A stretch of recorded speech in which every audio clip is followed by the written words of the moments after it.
Hey people, Seth here. Fellas, I gotta confess, I'm down bad. I got caught peeing in the sink. Now, I don't think that's weird. It's a victimless crime, just like punching someone in the dark. If the sink is so forbidden to urination, then why is it placed so perfectly, reducing my hesitation? But, I feel embarrassed. No, not because I did it, but because I got caught. I'm not gonna stop. I'll just get better. For the future, I'm gonna trick shot my stream around the sink bowl. That's a silent projectile. Effectively, I'm applying a suppressor to my gun barrel. That way, members of my family cannot ambush me so easily, and I will not be shamed by people who immediately revert to authoritarian fascist statements such as, "We have two toilets.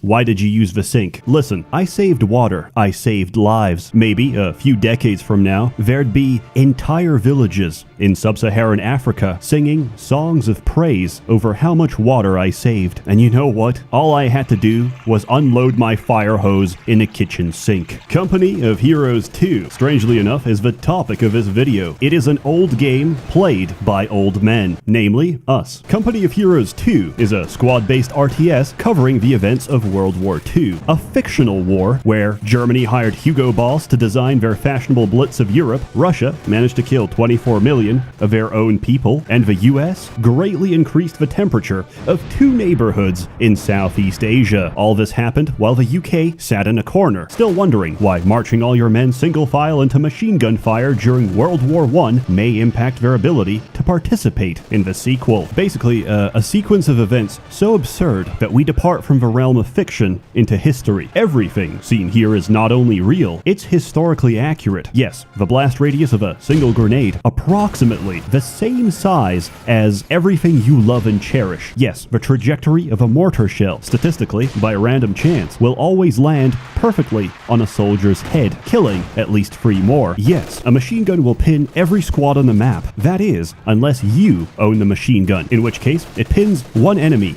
gets flanked, and eats a Molotov to the face. Tanks counter infantry. Anti-tanks, or AT, counter tanks. But, pray tell, what counters an anti-tank? Answer, the same tank driving towards you. Combat is a mystery. Sometimes, the enemy calls in air support, pinning our infantry, so, logically, I shoot them down. The burning plane crashes into my friend's base, taking out the rest of his infantry. Here is the largest tank in the game, the King Tiger. Notice, standard for vehicles of its time, the traditional German Ahegao paint job. One of the greatest features of this game is custom content, because when I pick a shitty anime faceplate, you get no choice in the matter. You're forced to download the same shitty anime faceplate, which, when inspected closely, reveals instructions on how to make meth. I believe Central Intelligence can employ this in the future. We join someone's game, forcibly download illegal content to their PC, and do a sting operation on their residence. If they start screaming civil liberties or probable cause, cite Penal Code 129 paragraph 27 subsection C, which states,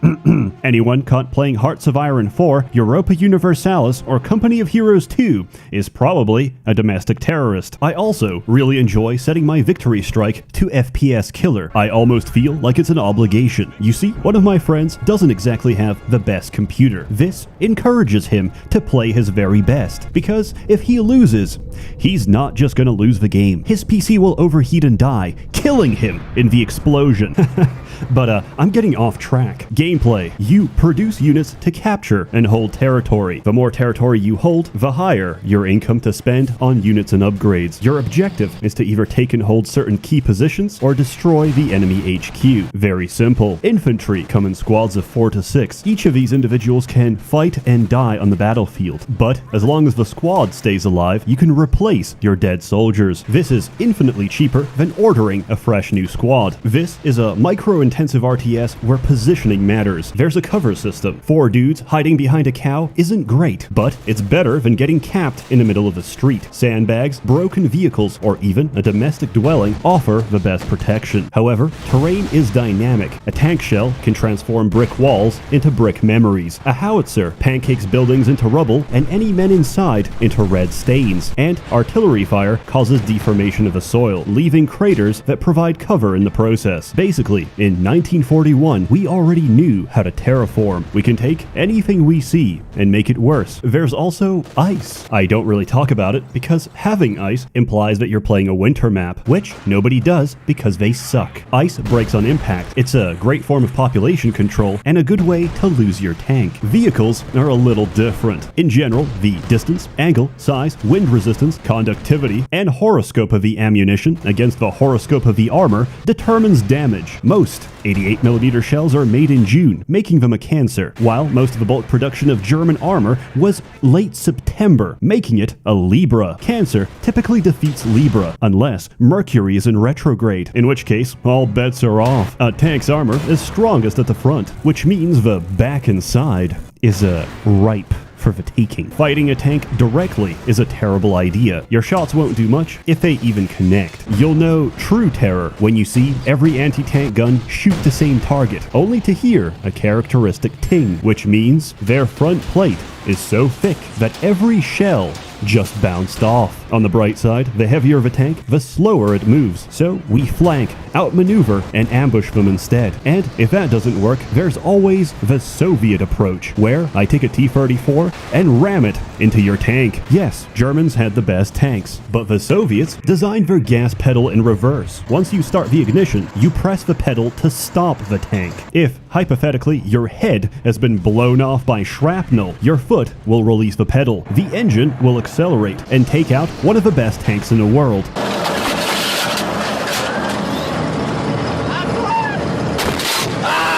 And then you make another. Disclaimer, I don't know if this is true. My sources are some schizophrenic guy whose bathroom was red with chicken blood. And before you say, Seth, I don't think he sounds reliable, I'll have you know, he's a practicing doctor. Let's talk about the races. There's 5 in total. First, let's talk about the bad guys.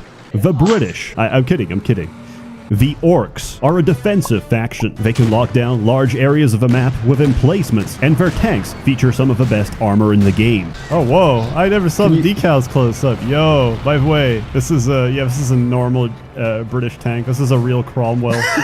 Bro, this is real. Everybody gangster until the Churchill starts vaping. They do temporarily suffer from a lack of manpower. That is, until you reach late game, where Saruman begins to command the very mud to rise up and reinforce your squads with Urukai. Goblins are going to give out gigantic loans with even higher interest to all of their allies. By the end of the war, I expect their banks to hold most of the gold on the planet. But in this game, they actually fight. They can spam their basic unit and never lose a single engagement because, unlike everybody else, they don't retreat. They just park an ambulance outside and spawn camp your base. If you even dare to counter them, they'll spam rangers instead. Homo Sovieticus. This game's release was met with heavy criticism from Russia, stating that portraying the Eastern Front as a slaughterhouse where civilians were conscripted to fight with a single lever-action rifle between 5 or 6 people was inaccurate, because by the time you get to use it, realistically, you're a group of 3. In this game, the Russian army works much the same way. Everything and everyone is mass-produced and expendable. Our tanks are built like shit. Our men leave their homes with teary eyes, domestically abusing their wife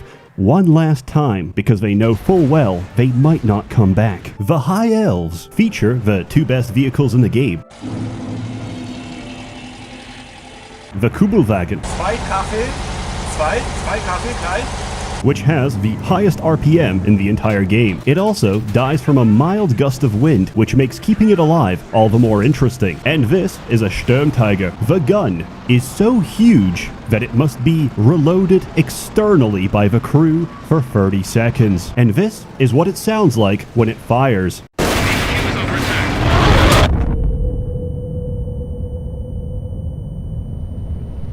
Oberkommando West are highly mobile and aggressive. Their playstyle is keep pushing the front line until you win, and occasionally send a Kubelwagen into their back line. And finally, we have the Germans. I don't like playing the Deutsch. Everything is incredibly bureaucratic, just like Germany. Oh nein, Entschuldigung, we have not escalated the battle phase. Please continue losing a little longer before we can authorize the countermeasure. for what you're currently losing to. Wehrmacht has some of the greatest variety in units and tactics, but I am very bad at playing them. I'm highly emotional and unstable, so yes, this will affect my opinion. There's many ways to play this game. Against AI, against players, 1v1, 2v2, anything is possible. But let me tell you the worst way to play this game. 4v4 versus expert AI. Heck, fucking 4 experts? Hell yeah, I'm ready to get butt pounded. What do you mean butt pounded? This is joy. Do you not feel mirth? Which is what we've been doing for the past few weeks. It's a bonding exercise, a form of collective suffering that brings us closer together. Allow me to summarize that experience. Fucking miserable after that game, damn. Playing against expert AI is like you're Goku in a hyperbolic time chamber. You get so mad, so fast. You're training years in just days. You're learning forms of anger that take decades to develop. My life is currently one of those Fortnite shirts you see around town, except instead it says eat, sleep, scream, repeat. I fucking hate this game. I lied. It's not fun. You go in with hope. You come out a broken, hollow husk of your former self. But why? Because Expert gets everything you get, except double. Plus, perfect reflexes, map hack, and the ability to bend reality. You're going to be eating your first tank shell before 5 minutes into the game. You're going to make progress, only to see free red flares drop on top of you, undoing all of your progress. You're going to look away for a split second and see your whole squad disappear. You're going to play the game perfectly and still lose. In summary, Company of Heroes 2. I hate it. It's great. But before I continue, consider the following. That purchasing a legitimate copy of the base game allows you to play only 2 of the 5 possible factions. That's right, you only get to play Wehrmacht and the Soviets. The rest is DLC. Surely that's not too bad, right? I mean, it's the least they can ask of us to buy the base game for $20 and then buy the other free races for $40. But wait, it gets better. Most of the game features are locked behind faction commanders, which can be purchased with money. For reference, an entire faction is the same cost as 4 commanders. However, and people are very quick to point this out, you could also earn them with in-game currency using the greatest loot box ever made. I've played over 100 hours. Do you know the number of times I dropped currency free? Do you know how many more I need to earn a commander?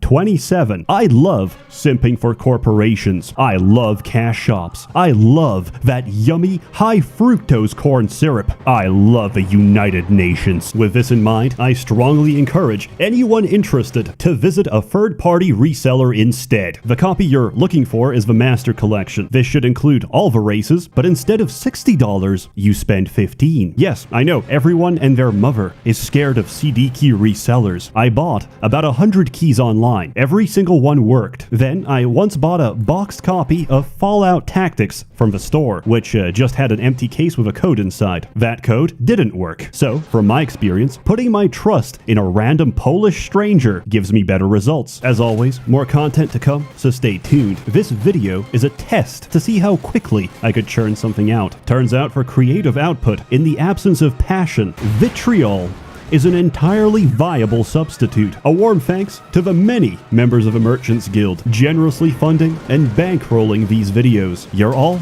truly wonderful. Have a good one.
It will now be issued to all new conscript squads.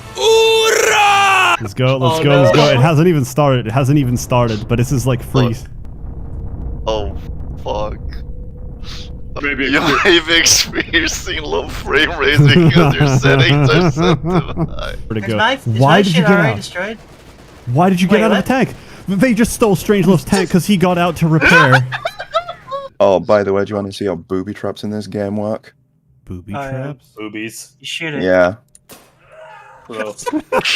Oh, You heard of that woman that consists her diet of only semen? no. Her name's your mom.